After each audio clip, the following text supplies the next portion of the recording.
Welcome to the Vegas Insider channel here on YouTube as we break down three of the conference title games in college football coming up this Saturday. Kevin Rogers with you, joined by Brian Edwards. And Brian, let's begin in the Big 12 from Jerry's World at AT&T Stadium right outside of Dallas. It is TCU and Kansas State hooking up. The Horned Frogs with a win. They'll likely be in the college football playoff. They're a short favorite here against K-State. Who do you like? I like TCU. The location favors the Frogs. They are 12-0 straight up, 9-2-1 against the spread. Now they were trailing K-State at home 28-10 late in the second quarter in the regular season meeting, but they scored 28 unanswered from there and won 38-28 and covered as 3.5-point favorites. 9 of TCU's 12 wins have been by 7 points or more. Now K-State is playing good football, but I don't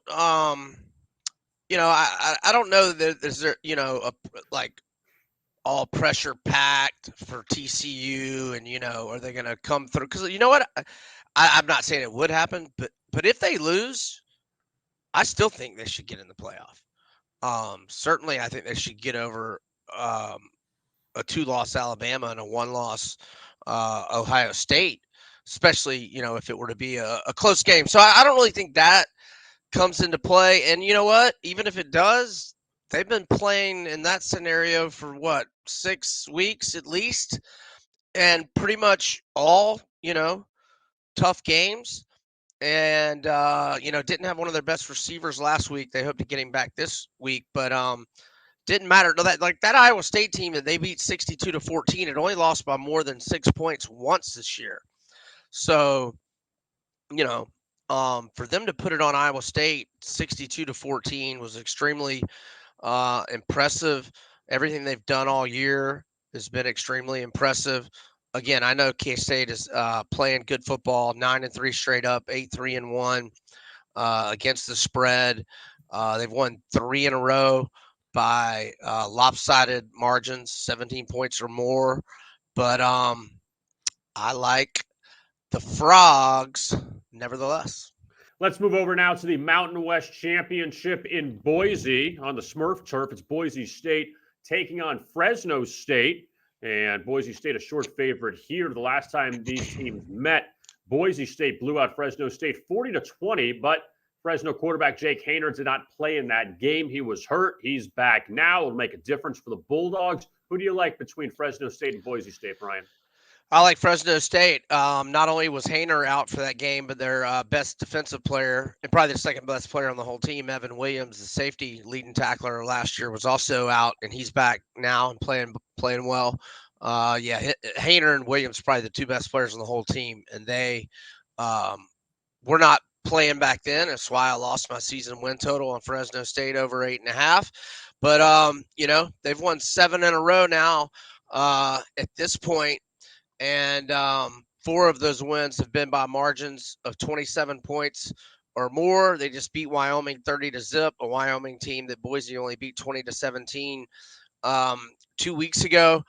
And so the first game Haener was back, they beat San Diego State 32-28. In the 4 games since then, Fresno State has won by a combined score of 163-57, and Haener in those 4 games has thrown 10 touchdown passes without an interception. Fresno's got the revenge angle here. They won on the Smurf turf at Boise, the Mountain West title game a few years back, so they've been there and done that. Boise covered last week in a 42-23 win over Utah State as a 16.5-point favorite, but it was probably one of the more miracle covers of the season, or Utah State was one of the worst bad beats of the year.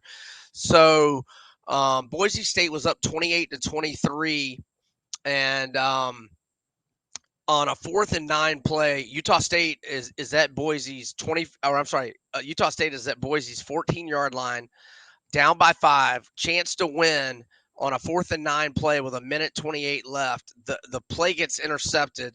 So then they call a timeout after first down for Boise. And then on the next play, Boise running back Taylon Green ripped off a 91-yard touchdown run. And then on Utah State's next possession, they throw a 48-yard pick six, and Boise State covers. But that was a misleading final. And like I mentioned, they barely scraped by Wyoming last week. I just think Fresno's playing better ball right now. Revenge angle. We got the quarterback advantage. I like Fresno State to win outright. Yeah, that was one of the worst beats, not only of the season, but probably in the last 20 years, thinking that you have a shot to win outright, and they end up, not covering maybe, but then Boise gets the 2 long touchdowns, just a killer if you were on Utah State in that game. Now let's go to the SEC championship in Atlanta, Brian. Defending champion Georgia takes on LSU, and LSU, they had a bit of a hiccup last week, getting blown out by Jimbo Fisher's Texas A&M Aggies on the road as heavy favorites. Now the Tigers are a heavy underdog here. Brian Kelly's first SEC championship appearance opposite Kirby Smart. Georgia around a 17.5, 18-point favorite. Who do you like here between UGA and LSU? Okay, so it's Tuesday right now. So yesterday, the update on Jaden Daniels' ankle was that it was not a high ankle sprain, which is great news. He was in a walking boot yesterday just for precautionary reasons. Kelly seemed very optimistic about the test they had done on him. And so he is going to try to practice today. We're recording on Tuesday morning. If you're listening to this on Wednesday or Thursday or Friday, and Daniels aggravates the ankle or whatever, if for some reason there's some negative news about Daniels later in the week, then don't do this play. But right now I'm optimistic that Daniels is going to be, hopefully 90-95%. Now, we would like him to be 100% because his scrambling, Georgia's got a very fierce pass rush, so his scrambling is key. But, I mean, the first time he hurt the ankle against A&M the other night, he was back in the game scrambling all over the place. I don't know why Kelly went. First off, these analytical people are the biggest dumbasses on the planet. I mean, why is he going for 2? You cut it to 15. There's no difference between being down 14 or 13. And he gets hurt on the 2-point conversion. It's just so dumb. Yeah, all you people in the analytics gallery, you're dumb. But anyhow, as long as Daniels is good to go, I like LSU plus 18. This number's too big. Now, maybe if all the reports are positive in practice the next few days, maybe the number will go down. But at 17 or better with Daniels expected to play, that's a bad number in my opinion. And I know LSU looked bad last week. It was a look-ahead spot. Now, I thought the, CFP hopes would negate the look-ahead spot. But look, Devin A-Chain was back. He's one of the best running backs in the country. He ran all over him. But look, this year's an underdog. LSU's 3-1, both straight up and against the spread. Kelly, if we go back a couple of years, Notre Dame, and include this year, his last 10 games, the underdog 7-3 against the spread with 5 outright wins.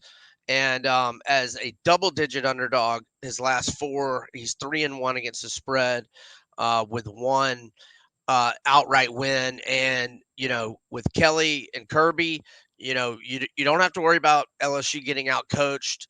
That's not going to happen. I'm not saying LSU's got the head coaching advantage. I'm not necessarily saying that. But, yeah, if Daniel's good to go, I like LSU plus 18.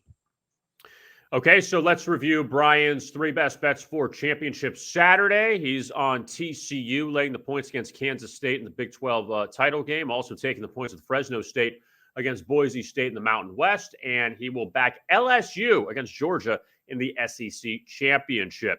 Brian, if anybody else wants to get more information on the other championship games, your analysis, your takes on it, the Bet CFB Pod Championship Edition this week, right? Yep. Look for it on some point on Thursday or Friday morning at the latest. And Bet CFB Pod on the VegasInsider.com family of podcasts. Rate, subscribe, all that good stuff, please. And looking forward to a good show this week. All right, that is Brian Edwards. I am Kevin Rogers. Thanks a lot for watching. And as always, best of luck with your bets.